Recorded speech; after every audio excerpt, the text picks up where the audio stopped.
When you think about that, just to describe that complexity that you just described, do you ever wonder if there's some sort of an ongoing code in the whole universe itself? Like there's a reason why all these things happen. There's a reason why the mycelium and the trees have this relationship with the fungus and the earth and the soil, and the animals have this perfect symbiosis.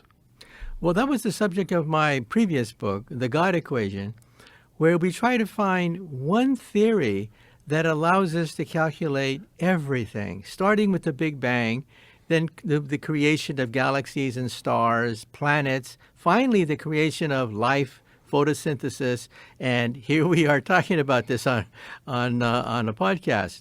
So yeah, we're talking about one equation, which I call the God Equation, which I write about in my book, The God Equation, but there's a problem. The problem is that the theory is so complicated that no human has been able to solve the consequences of this equation. That's where quantum computers can come in.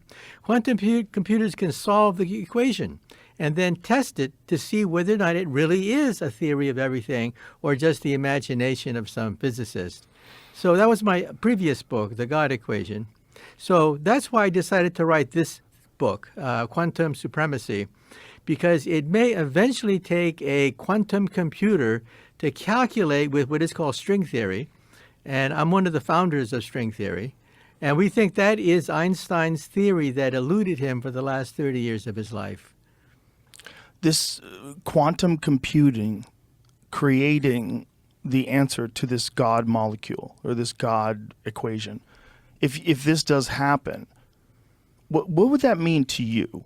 To a person who's studied this and been a scientist your whole life and the way you look at the world, how much would that change if there was some sort of a provable equation as to why things become ever more complex and universes exist and people exist? Well, that's my childhood dream. As I mentioned, when I was 8 years old, everything changed in my life. A great scientist had just died. And all the newspapers said that he could not finish his final and greatest theory. And they put a picture of his desk on the news. The desk was open and unfinished. So I was fascinated by that story. That story changed my life because I said to myself, why couldn't he finish that theory? Why don't I try to finish that theory? That's amazing. So I went to the library and I looked up this man. This man's name was Albert Einstein.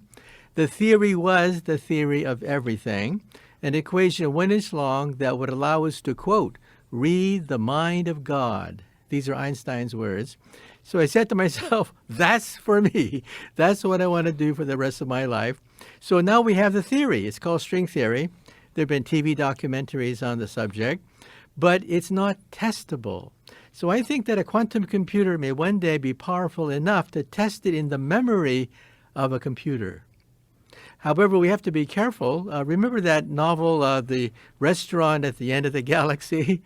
What happened in that novel was the aliens of the future created a supercomputer to calculate the theory of everything, the ultimate theory.